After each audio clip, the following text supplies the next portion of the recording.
Dan yang saya hormati Bapak Ibu Guru SD Negeri 028304.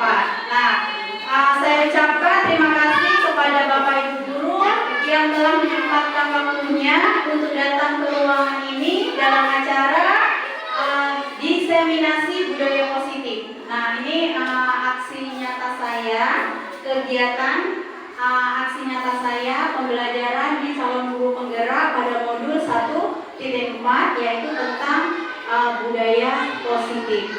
Nah, untuk menyingkat waktu,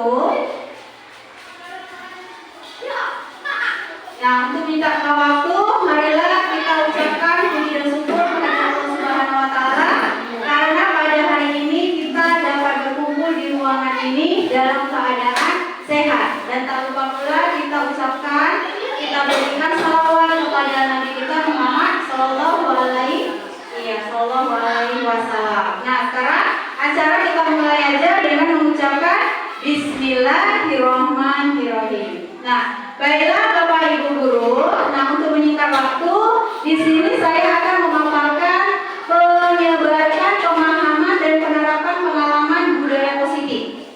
Nah, budaya positif. Kalau Bapak Ibu membayangkan, kalau budaya positif itu ada di benak Bapak Ibu, apa sih budaya positif?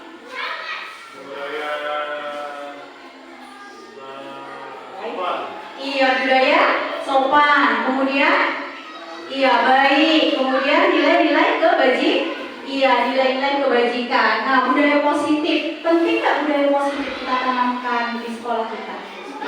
Iya, budaya positif sangat penting ditanamkan di sekolah kita. Contohnya kita sudah menerapkan budaya positif di sekolah kita seperti 5S, senyum, sapa, salam, sopan, dan santun. Kemudian kita sudah melaksanakan upacara bendera, kita sudah melaksanakan gotong royong bersama, kita sudah melaksanakan sholat duha berjamaah. Nah, kemudian Bapak Ibu, nah di sini budaya positif. Nah, apa sih itu budaya positif? Nah, budaya positif adalah nilai-nilai, keyakinan-keyakinan dan kebiasaan-kebiasaan di sekolah yang berpihak pada murid agar murid dapat berkembang menjadi pribadi yang kritis, kemudian penuh hormat dan bertanggung jawab. Nah, dari budaya positif yaitu nilai-nilai, nah yang kita sering terapkan di sekolah kita yaitu melalui pembiasaan-pembiasaan. Nah, itu membentuk karakter anak didik kita. Seperti contohnya yang sudah kita lakukan di sekolah kita, seperti kita melakukan 5S, kemudian kita melakukan sholat duha berjamaah, kita bergotong royong membersihkan lingkungan sekolah dan ekstrakurikuler pramuka, dan kemudian contohnya seperti kita mengadakan upacara bendera yang kita adakan setiap hari Seninnya. Nah, baiklah Bapak Ibu, pada modul 1.4 yaitu budaya positif. Nah, di sini ada konsep inti tentang budaya positif. Nah, konsep intinya ada perubahan paradigma kontrol, hukuman, konsekuensi, dan restitusi. Kemudian keyakinan kelas, ada makna, disiplin, dan nilai kebajikan.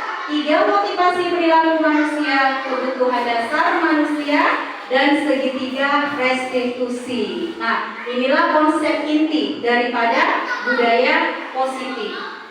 Nah, kemudian yang pertama kita masuk kepada pembelajaran dengan paradigma baru. Pembelajaran dengan paradigma baru. Nah, yang dimaksud dengan pembelajaran paradigma baru kita sudah mengetahui bahwasannya ada pembelajaran berpusat pada murid, kemudian ada pembelajaran berpusat pada guru.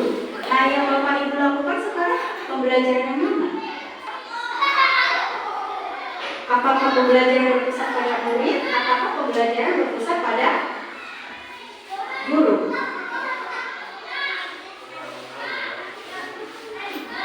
Ya Bapak Ibu pembelajaran berpusat pada?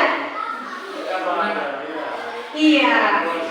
Pada Iya, pembelajaran pada siswa. Nah, pembelajaran dengan paradigma baru yaitu pembelajaran berpusat pada siswa. Ini maksudnya pembelajaran itu kita letakkan kepada kebutuhan, minat, dan bakat peserta didik kita, ya kan? Kemudian pembelajaran dengan paradigma baru dirancang berdasarkan prinsip pembelajaran yang terdiferensiasi. Nah, terdiferensiasi ini maksudnya, nah pada satu kelas itu kita mempunyai siswa yang unik, yang mempunyai berbeda karakter, berbeda minat dan bakatnya. Bagaimana kita seorang guru dapat memilah? Nah, kita apakah menggunakan pembelajaran visual, menggunakan pelajaran audio, atau menggunakan pembelajaran kinestetik. Nah, kemudian sehingga setiap siswa belajar sesuai dengan kebutuhannya dari tahap perkembangan untuk mewujudkan profil pelajar Pancasila. Nah, inti dari pembelajaran dengan paradigma baru yaitu membentuk profil pelajar Pancasila. Yang kita sudah ketahui ada 6 dimensi profil Pancasila, yaitu bertakwa kepada Tuhan Yang Maha Esa. Nah, bertakwa dan beriman kepada Tuhan Yang Maha Esa, kemudian berkebinekaan global. Kebinekaan global ini di sini bagaimana kita siswa kita akan menghargai nilai-nilai budaya yang ada di daerahnya. Nah, menghargai dan mengembangkan nilai-nilai budaya. Kemudian bergotong royong. Nah, bergotong royong kita ingin menginginkan siswa kita ini bergotong royong, bukan hanya bergotong royong membersihkan halaman, membersihkan sekolah atau membersihkan kelas, tapi bergotong royong dengan teman, dengan teman sekelasnya atau bekerja sama. Kemudian kreatif, kemudian bernalar kritis dan mandiri. Nah, ini ada dalam profil pelajar Pancasila. Inilah pembelajaran dengan paradigma baru. Nah, kemudian cobalah buka. Nah, di sini Anda adalah contohnya, misalnya Anda adalah A, tugas Anda adalah menempel salah satu tangan Anda. Kemudian coba Anda bayangkan, bahwa Anda menyimpan sesuatu. Nah, contohnya kita punya tangan, kita menempel tangan kita. Nah, ada teman kita di sebelah yang ingin mencoba membuka tangan kita dengan cara merayu, menghardik, ya kan? Nah, memberi iming-iming. Nah, apa yang akan kita lakukan dengan tangan kita? Misalnya Bapak Is mau menggenggam, di dalam genggaman kepala Bapak Is ini ada sesuatu yang berharga menurut Bapak. Nah, kemudian Bapak Kepala Sekolah ingin mengetahui genggaman tangan yang ada. Apa sih isi genggaman tangan? Nah, kemudian Bapak Kepala Sekolah merayu, mengasih hadiah, menghardik atau sebagainya. Nah, apakah Bapak tetap membukanya kepala tangan itu? Iya. Nah, berarti kalau seperti itu, nah yang membuka kepalan tangan kita itu adalah siapa? Diri kita sendiri. Itu yang dimaksud dengan kontrol diri. Berarti yang mau mengetahui, yang berhak membuka dan mengepal tangan kita itu adalah diri kita sendiri. Nah, sama juga sepertinya gini ya. Contohnya misalnya, nah saya mempunyai sesuatu di tangan saya. Nah, teman saya, ayo buka bu,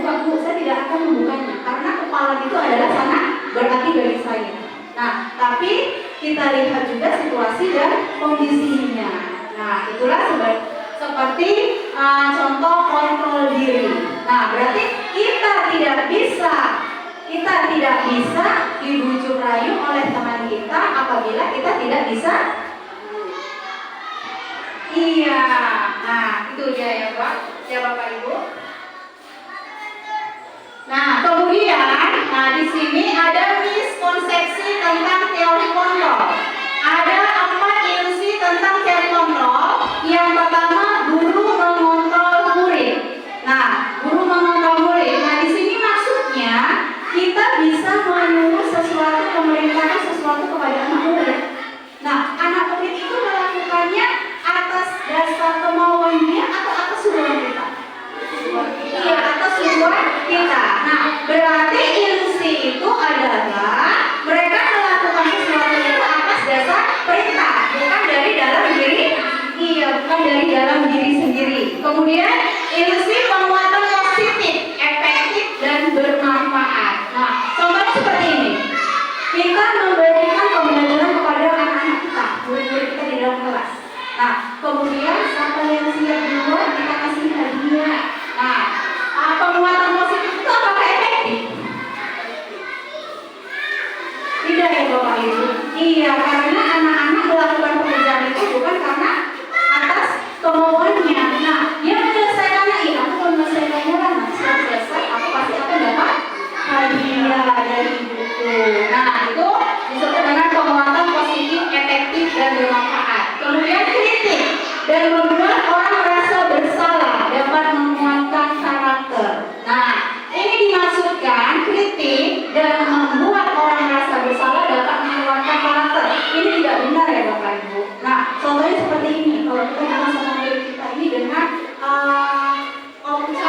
ucapan yang kasar atau ucapan yang dari enak didengar oleh murid kita, dapat tidak menguatkan karakter anak-anak kita?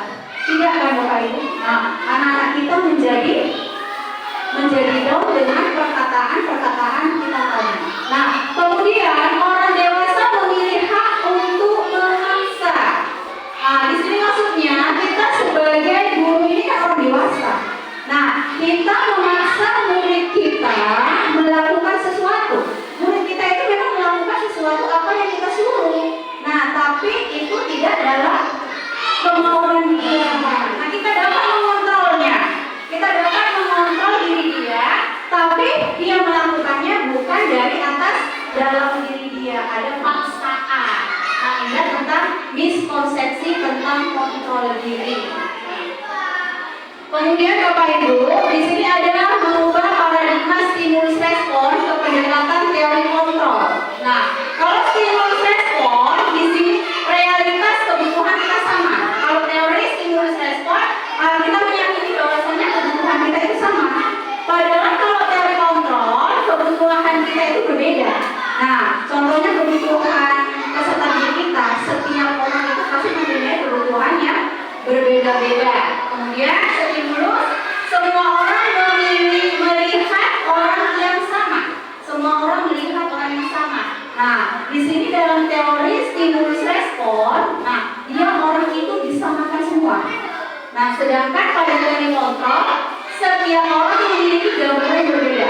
Orang itu dari orang yang satu ke orang yang lain mempunyai pemikiran dan gambaran yang berbeda.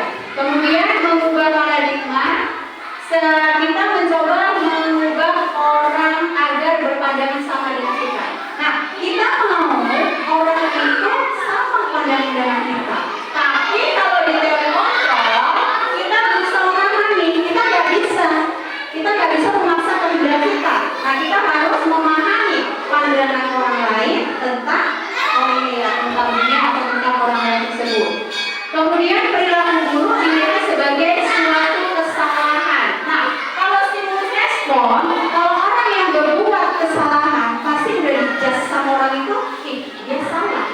Nah, sedangkan kalau teori kontrol, semua perilaku memiliki tujuan. Maksudnya perilaku memiliki tujuan ini seperti ini. Misalnya anak-anak hari ini ada satu orang anak yang lambat sekolah. Nah, jangan langsung kita hukum.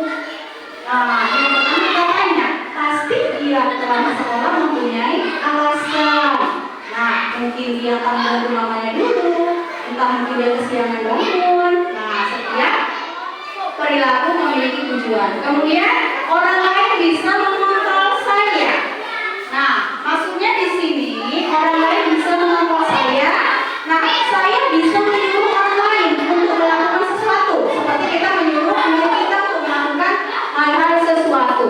Nah, tapi di teori kontrol hanya Anda yang bisa mengontrol diri kita sendiri. Nah, seperti tadi, seperti kita membuka kepala tangan kita, ada di kontrol diri kita. Kalau kita mau membukanya, bukalah kepala tangan kita. Kalau kita tidak ingin membukanya, tidak akan terbuka. Kemudian saya bisa mengontrol orang lain. Nah, namun Anda tidak bisa mengontrol orang lain. Pemaksaan pada saat rujukan gagal. Nah, kalau stimulus respon, kalau kita memaksa anak-anak untuk melakukan sesuatu, itu disebut dengan identitas gagal. Kenapa disebut dengan identitas gagal? Karena tidak dilakukan atas dalam diri dia sendiri, bukan dalam diri dia sendiri, atas suruhan. Kemudian kolaborasi dan konsensus menciptakan pilihan-pilihan baru. Nah, pada stimulus respon, model berpikir menang kalah, sedangkan pada teori kontrol yaitu model berpikir menang-menang. Nah, di sini maksudnya berpikir menang-menang, di sini nggak ada yang kalah, nggak ada yang menang. Nah, di sini semua menang semua pada teori kontrol. Nah, kemudian kita masuk poin yang kedua yaitu makna disiplin. Kalau sudah dengar disiplin, apa sih itu disiplin, Bapak Ibu? Iya, disiplin, tata tertib. Kemudian pasti kalau disiplin itu berpikiran ada di Bapak Ibu, ada buku tentang ini. Nah, itu kan Bapak Ibu. Nah, makna disiplin. Nah, kemudian menurut Ki Hajar Dewantara, disiplin yaitu di mana ada kemerdekaan, disitulah harus ada disiplin yang kuat. Kemudian sesungguhnya disiplin itu bersifat self disiplin, maksudnya yaitu kita sendiri yang mewajibkan kita dengan sekeras-kerasnya. Tetapi itu sama saja, sebab jika kita tidak cakap melakukan self disiplin, wajiblah penguasa lain mendisiplinkan kita. Dan peraturan demikian itulah harus ada di dalam suasana yang merdeka. Nah, masuk disiplin di sini yaitu kita disiplin dari dalam diri kita. Nah, contohnya, seperti saya datang cepat waktu, supaya apa? Mengejar apa? Supaya mengejar absen danger. Nah, supaya apa saya absen danger tepat waktu? Supaya sertifikasi saya cair. Nah, berarti itu ada nggak disiplin dalam diri saya? Tidak. Nah, itu disiplin. Iya, berdasarkan ini kalau saya nggak datang tepat waktu, sertifikasi saya tidak cair. Nah, berarti itu disiplin eksternal, iya paksaan. Nah, kalau disiplin dari dalam diri kita, berarti kita sadar, oh, memang saya harus mengajar. Nah, saya datang dari awal.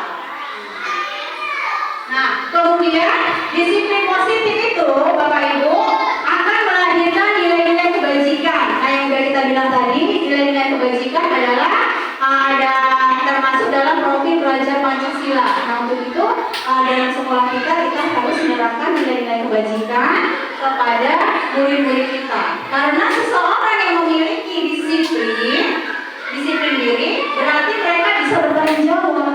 Nah, bisa bertanggung jawab terhadap apa yang dilakukannya. Karena mereka berdasarkan tindakan mereka pada nilai-nilai kebajikan. Nah, contohnya seperti ini ya. Saya mau pakai helm ke sekolah. Nah, apa? Karena saya pikir kalau pakai helm itu akan melindungi diri saya dari cahaya, dari debu. Nah, ya. Kemudian nilai-nilai disiplin ini yang harus kita tanamkan kepada murid kita, yaitu nilai disiplin dalam diri mereka, kesadaran mereka sendiri. Nah, kemudian sebagai pendidik, tujuan kita adalah menciptakan anak-anak yang memiliki disiplin diri sehingga mereka berperilaku mengacu pada nilai-nilai kebajikan universal dan memiliki motivasi intrinsik. Nah, kita di sini menanamkan kepada murid kita yaitu dengan disiplin supaya mereka melakukannya itu dalam diri, dalam diri mereka sendiri, tidak ada paksaan. Kalau ada paksaan berarti contohnya seperti ini, saya mengerjakan PR, saya mengerjakan PR supaya saya tidak dihukum. Nah, itu berarti ada paksaan. Nah, tapi kalau misalnya mereka seperti ini, saya mengerjakan PR karena belajar itu adalah merupakan suatu kebutuhan saya. Nah, kemudian disiplin positif merupakan salah satu cara penerapan disiplin yang bertujuan untuk menumbuhkan kesadaran. Nah, kesadaran kita ya Bapak Ibu, dan memberdayakan anak untuk melakukan sesuatu tanpa ancaman, tanpa hukuman, ataupun tanpa penghargaan. Di sini maksudnya anak-anak itu melakukan tugas mereka, nah dengan atas diri mereka sendiri, tidak ada paksaan. Contohnya seperti tadi, aku mau menjalankan tugas karena belajar itu adalah suatu kebutuhan. Nah, bukan karena aku mau jadi besar, kapan nanti aku kalau mengerjakan pasti akan dapat hukuman. Bukan seperti itu ya Bapak Ibu. Nah, kemudian di sini ada 3 motivasi perilaku manusia. Nah, 3 motivasi perilaku manusia. Motivasi itu merupakan dorongan yang timbul pada diri seseorang secara sadar atau tidak sadar untuk melakukan sesuatu tindakan dengan tujuan tertentu. Nah, di sini ada motivasi eksternal, ada 2 motivasi eksternal dan motivasi internal. Nah, ada motivasi 1, motivasi 2, dan motivasi 3. Sedangkan motivasi yang pertama yaitu menghindari ketidaknyamanan atau hukuman. Nah, ini contohnya seperti kalau kita dalam kelas, nah, apa yang terjadi apabila saya tidak melakukannya? Nah, contohnya seperti ini, pada upacara bendera. Nah, saya kalau terlambat, apa yang akan terjadi? Nah, pasti akan mendapat hukuman. Nah, itu berarti disebut dengan motivasi eksternal. Sedangkan mendapat imbalan atau penghargaan dari orang lain. Nah, contohnya seperti ini. Misalnya kalau kita seorang guru memberikan tugas kepada siswa sampai dia duluan ibu kasih bonbon. Nah, itu berarti disebut dengan motivasi eksternal. Murid mengerjakan tugasnya karena ada imbalannya. Semangat dia ada imbalannya, jadi dia cepat siap. Kemudian yang terakhir adalah menghargai nilai kebajikan diri sendiri. Nah, inilah yang dimaksud dengan motivasi internal. Nah, motivasi internal itu motivasi yang lahir dari dalam diri kita sendiri. Contohnya, nah, saya akan menjadi orang seperti apa ya kalau bila saya akan melakukannya. Nah, contohnya gini, saya memang mengerjakan tugasnya dari Bapak Ibu guru supaya saya pandai. Nah, karena belajar itu memang suatu kebutuhan saya. Nah, menurut Bapak Ibu, motivasi mana yang paling bagus?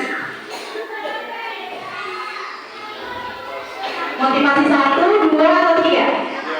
Iya, motivasi 3, yaitu menghargai nilai-nilai kebajikan diri sendiri, yaitu motivasi yang terdapat dalam diri kita sendiri tanpa ada paksaan, tanpa ada imbalan atau hukuman. Nah, kemudian ini perbedaan antara hukuman, konsekuensi, dan restitusi. Nah, kalau hukuman itu bersifat satu arah dari pihak guru yang memberikan tanpa melalui suatu kesepakatan.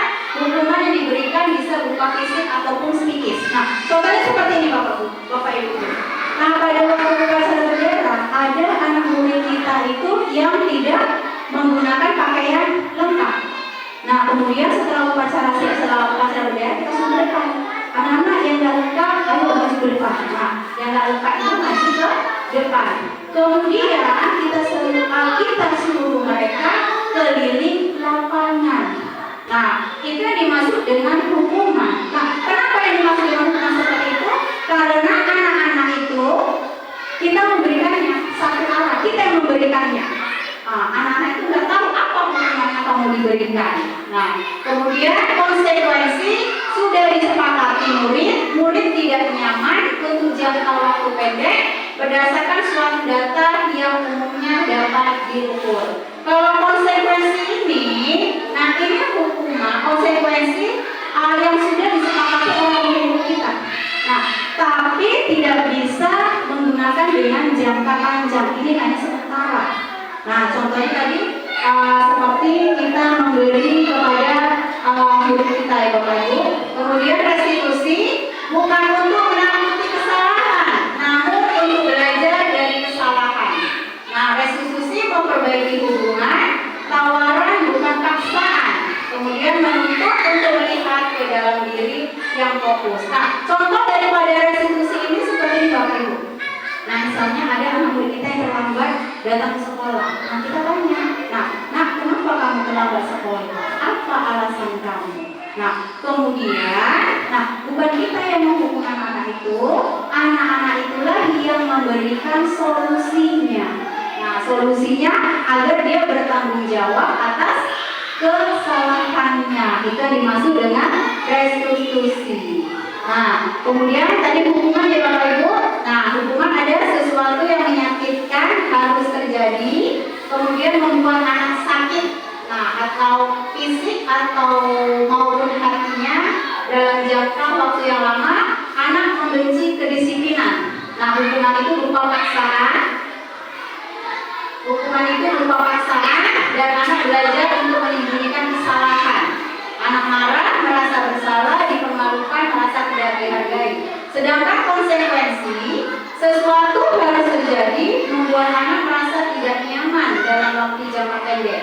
Anak menghargai disiplin, mendorong anak agar mudah menyesuaikan diri, konsep diri yang baik, dan anak belajar mematuhi peraturan. Ini perbedaan antara hukuman dan konsekuensi.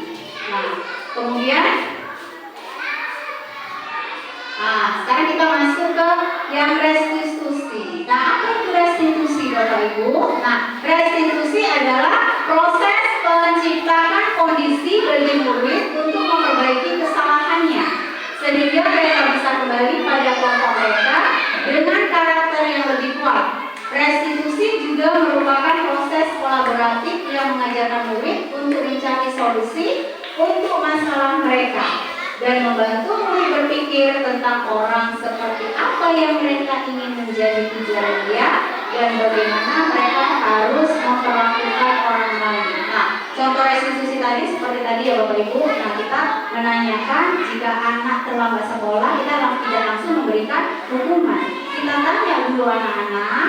Nah, memang semua orang itu pasti pernah melakukan kesalahan. Nah, kemudian kita tanyakan alasannya apa. Nah, kemudian kita tanyakan juga, nah, alasan kalau kamu sudah tahu alasannya, apa solusi yang harus kamu lakukan. Nah, itu dimaksud dengan restitusi. Nah, kemudian ada ciri-ciri restitusi. Yang pertama, bukan untuk menebus kesalahan, namun untuk belajar dari kesalahan. Nah, dengan kita mengadakan restitusi kepada anak-anak murid kita, nah, bukan membuat dia merasa bersalah, tapi untuk belajar atau mencari solusi kesalahannya. Nah, kemudian memperbaiki hubungan, tawaran bukan paksaan, restitusi menuntut untuk melihat ke dalam diri, kemudian restitusi mencari kebutuhan dasar yang mendasari tindakan. Restitusi adalah cara yang paling baik dan restitusi fokus pada karakter, bukan tindakan. Maksudnya fokus pada karakter di sini kita memberikan karakter apa untuk murid kita. Nah, bukan tindakan atau hukuman. Kemudian restitusi fokus pada solusi dan restitusi mengembalikan murid yang berbuat salah pada kelompoknya. Nah, kemudian di sini dihukum oleh penghargaan, Bapak Ibu, pengaruh jangka pendek dan jangka panjang. Nah, contohnya misalnya Bapak olahraga, kalau anak-anak yang ingin main bola, Bapak kasih hadiah. Nah, apakah Bapak mau selamanya memberi hadiah? Tidak kan Bapak? Iya, tidak. Nah, itu dimaksud dengan pengaruh jangka pendek. Kemudian penghargaan menghukum. Nah, di sini maksudnya penghargaan menghukum ini. Penghargaan menghukum di sini maksudnya gini. Bapak Ibu ini menyuruh siswa-siswi Bapak Ibu untuk melakukan sesuatu, namun tidak atas apa yang diinginkan Bapak Ibu. Nah, kemudian mereka mendapat hukuman. Nah, penghargaan mengurangi ketepatan. Nah, maksudnya di sini penghargaan mengurangi ketepatan. Misalnya gini, siapa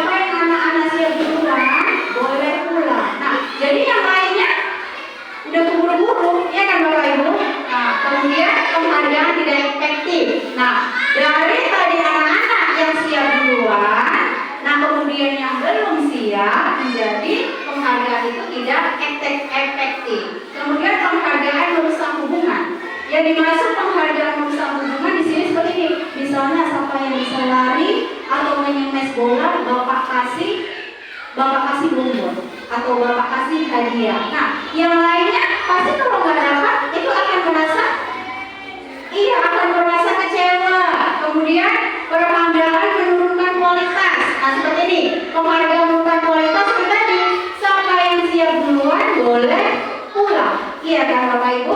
Nah, yang nggak siap ini karena dia mau pulang duluan juga, jadi siap nggak siap mereka kumpulkan juga tugasnya. Berarti di sini penghargaan menurunkan kualitas. Kemudian penghargaan mematikan kreativitas. Yang terakhir, penghargaan mengurangi motivasi intrinsik. Nah, yang mengurangi motivasi intrinsik ini seperti ini. Nah, seperti Bapak tadi memberikan hadiah kepada murid-murid. Nah, berarti murid itu melakukannya atas hadiah tersebut, bukan atas dalam diri mereka. Nah, kemudian coba ini. Nah, ada tindakan guru dan hukuman atau konsekuensi. Nah, jawabannya hukuman atau konsekuensi. Contohnya, mencatat 100 kali di dalam buku kalimat. Saya tidak akan terlambat lagi karena terlambat ke sekolah. Nah, itu hukuman atau konsekuensi. Coba ini. Mencatat 100 kali. Iya, hukuman. Kemudian, lari mengelilingi lapangan basket 2 kali karena terlambat hadir di sekolah. Iya, hukuman. Kemudian, murid diminta untuk push up 15 kali karena tidak menggunakan masker ke sekolah. Iya, hukuman. Karena push up itu adalah hukuman fisik, ya Bapak Ibu. Kemudian, menggantikan kertas tugas teman yang telah dicoret-coret. Hukuman atau konsekuensi. Iya, konsekuensi. Kemudian membersihkan tumpahan air di meja tulis karena tersenggol pada saat belajar. Konsekuensi. Murid disuruh tidak mengenakan sepatu seharian. Nah, karena tidak mengenakan sepatu hitam. Iya, hukuman. Karena itu akan membekas kepada diri mereka. Ya, Bapak Ibu, kalau mereka tidak menggunakan sepatu dalam seharian, kalau dia keluar pasti akan diejek oleh temannya. Lari mengelilingi lapangan basket 2 kali karena terlambat 10 menit untuk pelajaran besokan. Hukuman atau konsekuensi? Iya, konsekuensi ya Bapak Ibu. Nah, kenapa disebut konsekuensi? Karena dia terlambat 10 menit pada pelajaran PJOK. Yang lainnya teman-teman udah pemanasan, dia belum pemanasan. Jadi tujuannya mengelilingi lapangan basket 2 kali yaitu untuk pemanasan. Nah, itulah Bapak Ibu tentang hukuman dan konsekuensi. Sekarang kita masuk poin selanjutnya yaitu keyakinan kelas. Mengapa keyakinan kelas? Mengapa bukan peraturan kelas? Nah, contohnya kita punya keyakinan kan Bapak Ibu. Nah, contohnya setiap orang itu pasti punya keyakinan. Nah, seperti saya, keyakinan saya kalau saya menggunakan helm mengendarai sepeda motor akan melindungi kepala saya apabila saya kecelakaan. Nah, kemudian akan melindungi debu-debu yang akan masuk, melindungi cahaya sinar matahari. Nah, kemudian, saya punya keyakinan kalau saya menggunakan masker, mencuci tangan dan menjaga jarak, itu saya yakin akan kesehatan. Ya kan? Akan kesehatan. Nah, karena mengapa kita memiliki peraturan harus datang tepat waktu pada saat mengikuti pelatihan. Nah, kita yakin bahwasanya jika kita datang pada tepat waktu, kita tidak akan ketinggalan suatu acara. Nah, itu kita meyakininya. Nah, untuk mendukung motivasi dalam diri, kembali ke nilai-nilai keyakinan, lebih menggerakkan seseorang dibanding mengikuti serangkaian peraturan-peraturan. Ini dimaksud dengan keyakinan. Kemudian di sini Bapak Ibu ada pembentukan keyakinan kelas. Nah, kita harus membuat keyakinan kelas. Keyakinan kelas itu dibuat oleh siapa? Oleh siswa siswa-siswa kita. Mereka meyakini nilai-nilai apa yang mereka yakini, kemudian mereka dapat mempertanggungjawabkan nilai-nilai keyakinan tersebut. Nah, contohnya pembentukan keyakinan kelas itu bersifat abstrak, kemudian berupa pernyataan universal, yaitu nilai-nilai kebajikan. Nah, seperti ini Bapak Ibu. Nah, kita dalam suatu kelas akan membuat keyakinan kelas. Nah, kita bilang ke anak-anak, kita hari ini membuat keyakinan kelas, karena keyakinan kelas itu adalah sangat perlu. Nah, semua anak murid kita itu menuliskan nilai-nilai keyakinan. Nah, keyakinan bersama yang bagus untuk membuat kelas kita nyaman. Nah, nyaman. Kemudian pada keyakinan kelas ini Bapak Ibu kita menggunakan kalimat-kalimat atau kata-kata yang positif, bukan kata-kata yang negatif. Nah, contohnya seperti ini. Nah, jangan membuang sampah sembarangan. Kita ubah ke dalam kalimat kalimat positif. Nah, menjadi apa itu?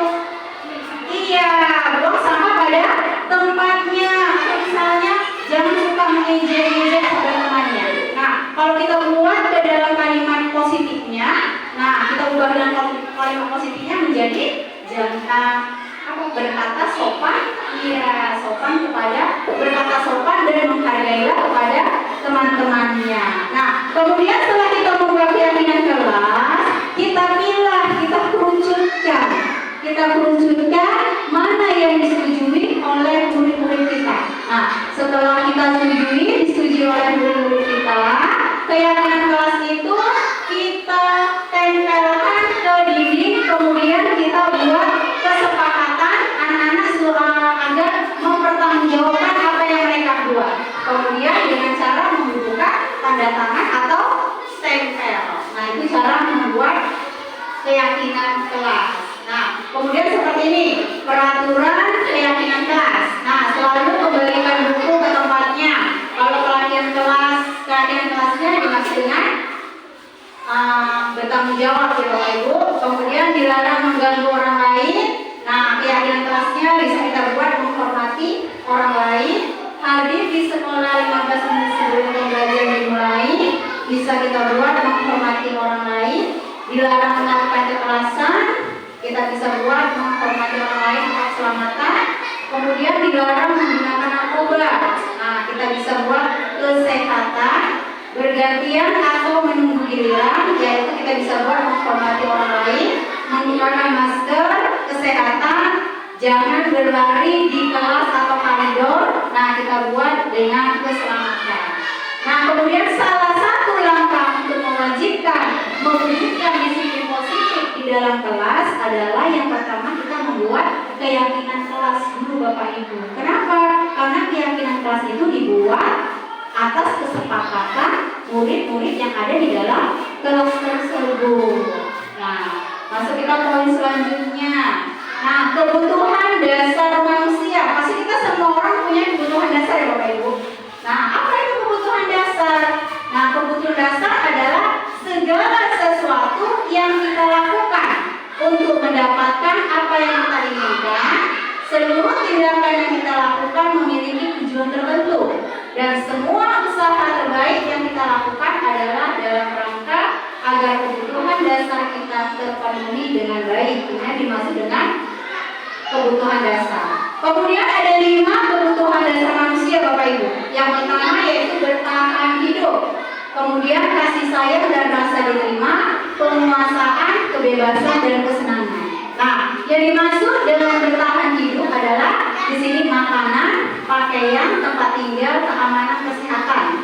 Nah, kita membutuhkan makanan, kita membutuhkan tempat tinggal dan keamanan. Sedangkan kasih sayang dan rasa diterima, yaitu di sini maksudnya rasa diterima dan diperdulikan, berbagi, kerjasama menjadi dalam satu kelompok. Kemudian penguasaan, harga diri, keinginan untuk dianggap, memimpin, berprestasi, diakui, didengar. Nah, penguasaan di sini seperti contohnya kalau kita dalam kelas ada satu kelas itu ada satu murid itu suka mengganggu murid yang lain.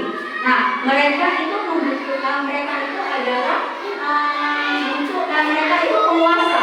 Nah, Jadi yang mereka butuhkan itu menurut kita adalah dia membutuhkan kasih sayang. Nah, kenapa? Dia menguasai di dalam kelas itu, berarti dia butuh diperhatikan. Kemudian kebebasan, ada mandiri, memiliki pilihan, mencoba hal baru, mampu mengendalikan arah dirinya. Nah, kebebasan. Kemudian kesenangan, ada bermain, humor, antusias, dan tertawa. Nah, di sini kalau dalam kita satu kelas ada murid kita itu ada yang suka belajarnya tertawa, ya kan? Itu ada yang suka belajarnya dengan cara bermain, ada yang juga dengan yang lainnya. Nah, ini adalah 5 kebutuhan dasar manusia. Kemudian Bapak Ibu, nah di sini ada 5 posisi kontrol. 5 posisi kontrol dulu, yaitu ada penghukum, pembuat merasa bersalah, teman, pemantau, dan manajer. Nah, Bapak Ibu yang mana yang sudah Bapak Ibu jalankan? Apakah penghukum, pembuat merasa bersalah, teman, pemantau, atau manajer? Iya, teman, pemantau, dan manajer. Nah, contoh daripada 5 posisi kontrol di sini Bapak Ibu. Nah, contohnya misalnya penghukum. Nah, contohnya tadi pada saat kita melaksanakan upacara bendera, ada anak yang terlambat. Nah, kita menyuruh mereka adalah hormat pada bendera selama 1 jam. Nah, berarti posisi kontrol kita yaitu sebagai penghukum, ya kan? Guru yang menghukumnya. Kemudian membuat rasa bersalah. Nah, contohnya dalam pembelajaran kita bilang sama murid-murid kita, ya kan? Nah, berapa kali Bapak Ibu harus memberitahu kamu selalu saja mengecewakan mengecewakan Bapak Ibu. Kamu selalu saja berbuat seperti itu.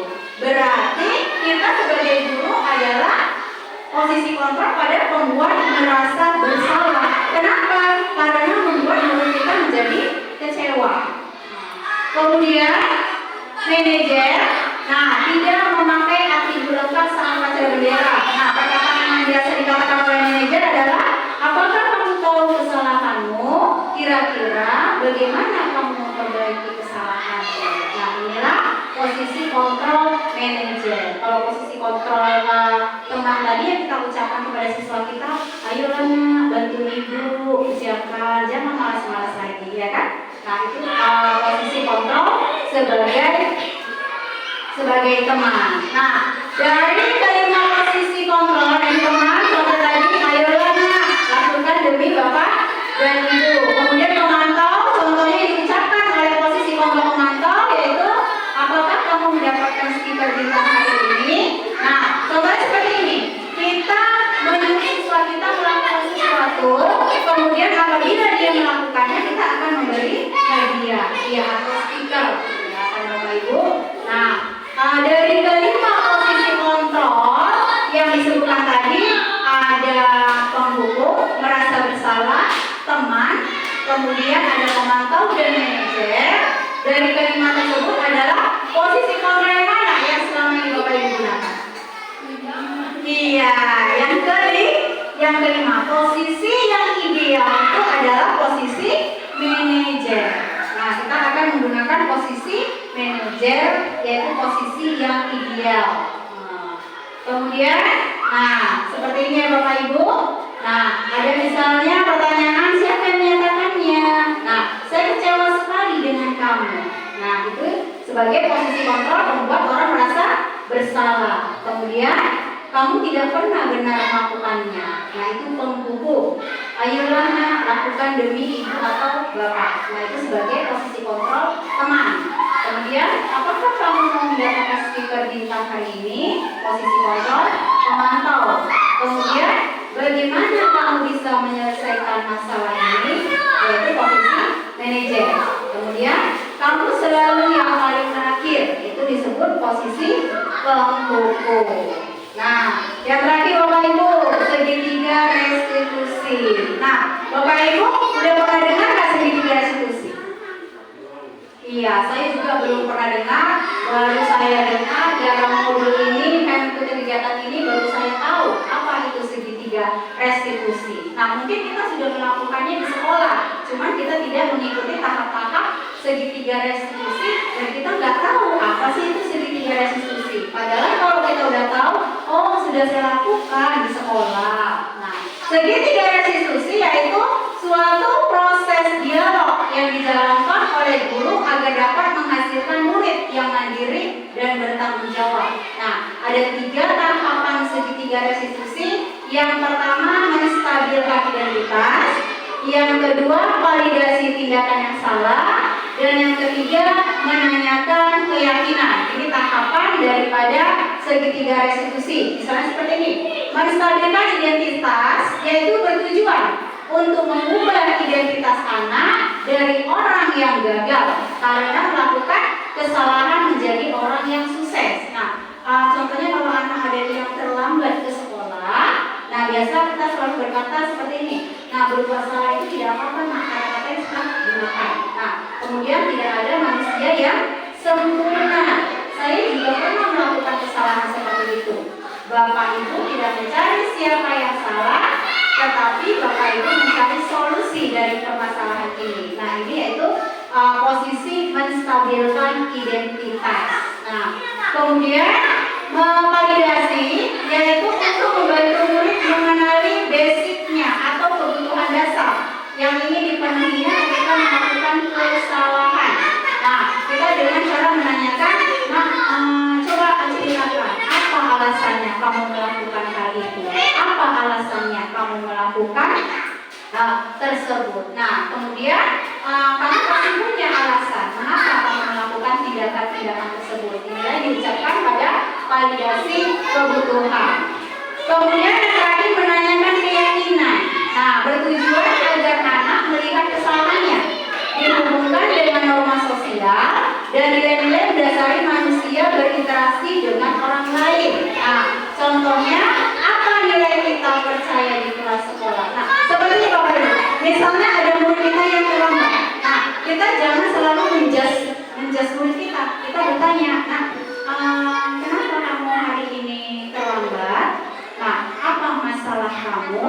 Nah, kita tanya seperti ini. Nah, manusia itu nggak ada yang sempurna, pasti ada merasa berbuat salah. Seperti Bapak Ibu juga sih melakukan kesalahannya. Nah, coba kasih tahu Bapak Ibu, apa alasan kamu kenapa kamu terlambat ke sekolah? Nah, kemudian yang terakhir, kamu tahu karena perbuatan terlambat itu tidak baik. Kita tanyakan apa keyakinan kelas kita. Nah, berarti di sini ada segitiga restitusi yaitu menanyakan, mensolusi agar siswa itu bertanggung jawab atas kesalahan yang mereka perbuat. Nah, dari sini Bapak Ibu ada pertanyaan tentang budaya positif. Nah, intinya budaya positif ini kita harus lakukan dari dalam diri kita. Dengan hal yang kecil dari dalam diri kita akan menjadi terbiasa kita lakukan. Ada yang bertanya Bapak Ibu? Sudah paham Bapak Ibu? Iya, baiklah Bapak Ibu. Nah, kalau sudah paham, marilah kita sama-sama terapkan budaya positif di sekolah kita dengan cara kita tidak menghukum siswa kita. Kita menanyakan dulu alasan apa, karena setiap kesalahan itu pasti mereka melakukannya ada tujuannya. Nah, kita mulai dari sekarang, kita terapkan sedikit demi sedikit. Nah, baiklah Bapak Ibu, kalau tidak ada pertanyaan, saya akhiri dengan wabillahi taufiq wal hidayah. Assalamualaikum warahmatullahi wabarakatuh. Ya, assalamualaikum warahmatullahi wabarakatuh. Perkenalkan, nama saya Izzuddin Elfaridi Yusfa, guru PJOK di SDN 028304 Kecamatan Binjai Selatan. Pada kesempatan ini saya akan menyampaikan refleksi dari pengimbasan budaya positif dari program guru penggerak yang dilaksanakan oleh Ibu Irmawati sebagai calon guru penggerak di SDN 028304 Binjai Selatan. Kegiatan ini bertujuan untuk penerapan pembelajaran konsep inti dari modul budaya positif dan pemahaman konsep-konsep inti dari modul budaya positif. Materi yang disampaikan oleh Ibu Irmawati sebagai calon guru penggerak antara lain mengenai perubahan paradigma, disiplin positif dan motivasi, keyakinan kelas, pemenuhan kebutuhan dasar, posisi kontrol dan restitusi. Jadi di sini budaya positif sangat penting dan perlu dilakukan di lingkungan sekolah yang aman dan nyaman untuk kegiatan pembelajaran sehari-hari ini. Lalu harapannya di sini dengan diterapkannya budaya positif di lingkungan sekolah akan tercipta suasana aman dan nyaman dalam melaksanakan pembelajaran. Dengan terciptanya tanggung jawab dan kedisiplinan dari semua pihak yang ada di lingkungan sekolah dalam pembelajarannya, semua kegiatan di sekolah dapat. Assalamualaikum warahmatullahi wabarakatuh.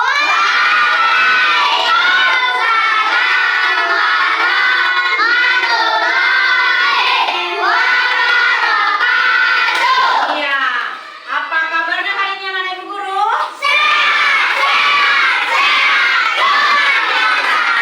Luar biasa hari ini sehatnya.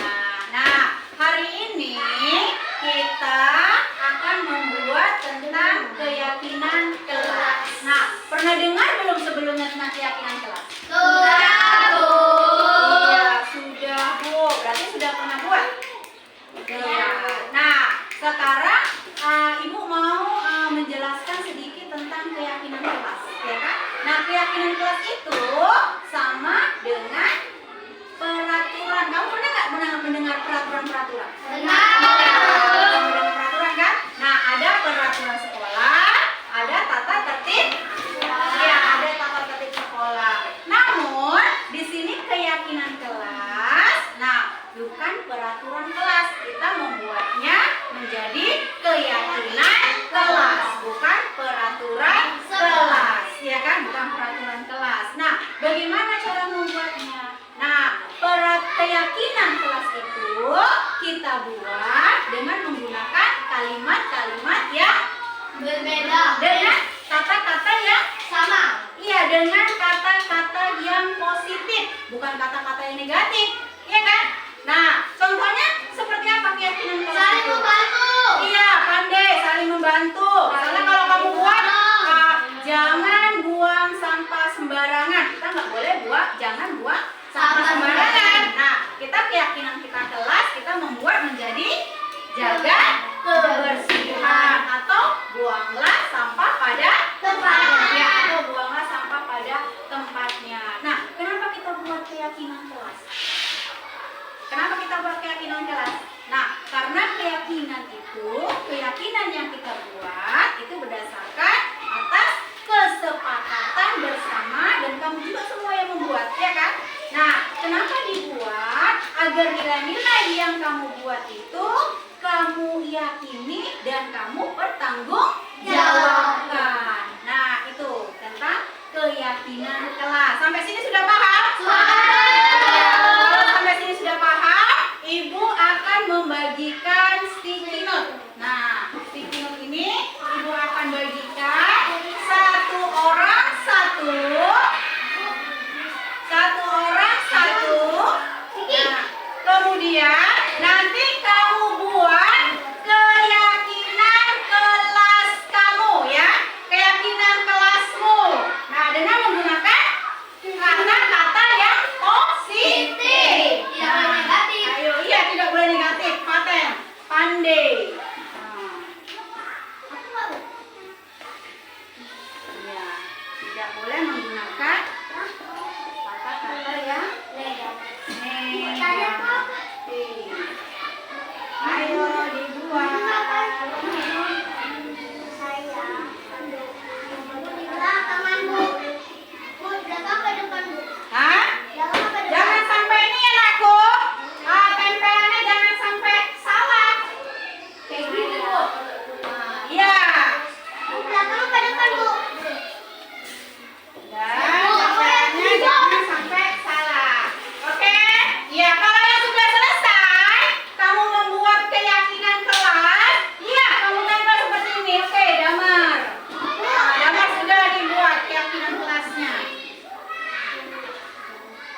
pulang tepat waktu. Mengingatkan teman jika ada salah. Tidak boleh berkata kotor. Kemudian mengingatkan teman yang baik. Kalau guru menerangkan tidak boleh berbicara. Kemudian menjaga kebersihan kelas, menjaga kerapian kelas. Nah, di sini ada 1, 2, 3, 4, 5, 6, 7, 8, 9, 10, 11, 12. Ada 12 yang sudah kamu buat masing-masing ya. Perorangan kamu buat masing-masing. Nah, dari 12 ini kita kerucutkan. Kita hanya mengambil 6 atau 5. Nah, kita ambil berapa? 5. Iya, kita ambil 6. Nah, kita pilih kalimat yang sama ya. Nah, kalau kalimat yang sama kita jadikan Sama. kita jadikan satu. Nah, kita pilih. Misalnya saling membantu. Saling membantu. Nah, kita ambil 1. Nah, setuju kan? Setuju. Iya, saling membantu. Saling membantu bersama teman. Kemudian menjaga kebersihan kelas. Menjaga kebersihan, menjaga kerapian kelas. Nah, kita ambil menjaga kebersihan kelas, kerapian kelas. Kita ambil berapa? Satu ya. Iya, kita ambil 1 saja. Nah, kemudian masuk dan pulang kelas tepat waktu.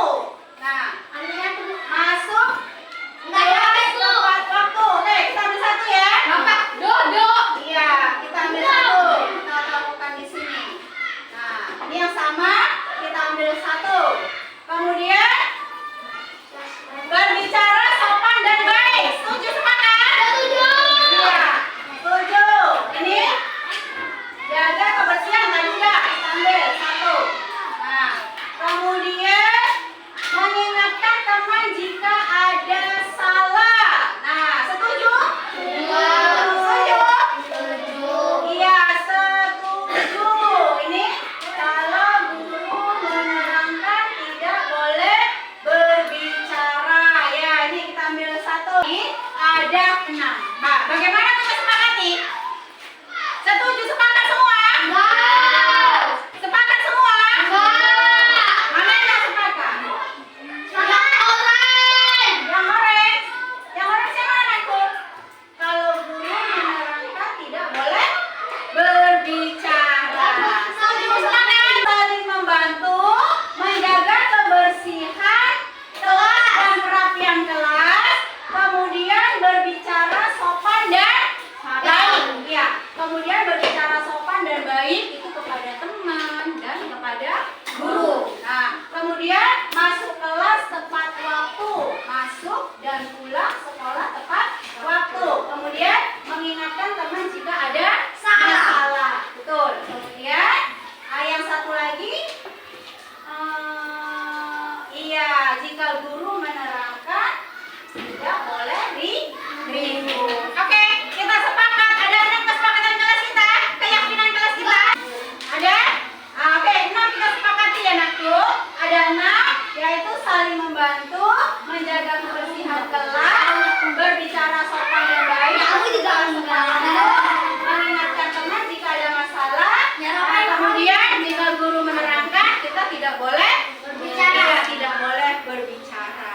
Nah, supaya keyakinan kelas kita ini kita jalankan dan kita bertanggung jawab atas keyakinan kelas kita ini. Nah, ibu mau kamu tanda tangan. Kita buat tanda tangan kesepakatan. Nah, setiap orang 1. Kalau yang nggak bisa tanda tangan, boleh cap jempol. Nah, boleh cap jempol. Taruhkan di mana? Terserah kamu. Mau taruhkan di sini, di sini, bergilir.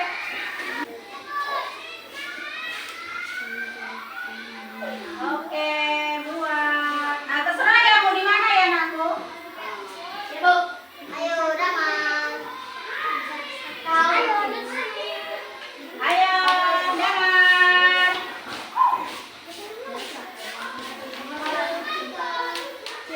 Mana?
jempoli. Nah, berarti mulai besok kita harus menjalankan keyakinan kelas kita. Ada 6 tadi keyakinan kelas kita, yaitu saling membantu antara teman ya. Kemudian menjaga kebersihan kelas dan kerapian kelas, berbicara sopan dan baik, masuk kelas tepat waktu, mengingatkan teman jika ada masalah. Iya, kemudian jika guru berbicara, jangan berisi atau jangan berbicara. Nah, ini keyakinan kelas. Nah, sekarang udah keyakinan kelas kita udah cantik, kita tempel biar bisa dilihat. Gimana? Itu kok Gimana? Iya, oke, kita tempel di situ ya. Nah, Ibu mau Niki sama si Dana. Ayo. Ambil, kita tempel.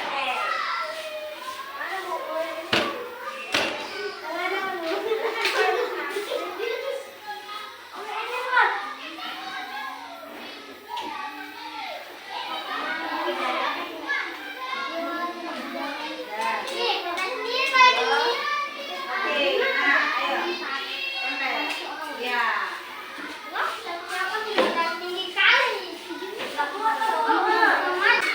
Iya, keyakinan kelas kita.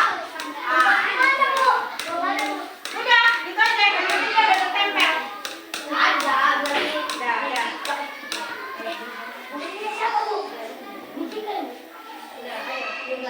Udah. Oke. Nah, Ibu ucapkan terima kasih kepada anak-anak Ibu karena hari ini kita sudah membuat keyakinan kelas kita. Nah, senang tidak anak-anak Ibu? Senang karena kita bisa membuat keyakinan kelas kita bersama-sama. Kita akhiri dengan wabillahi taufiq wal hidayah. Wassalamualaikum warahmatullahi wabarakatuh. Assalamualaikum warahmatullahi wabarakatuh. Nama saya Tasya dari kelas 4. Hari ini saya membuat keyakinan kelas karena bisa membuat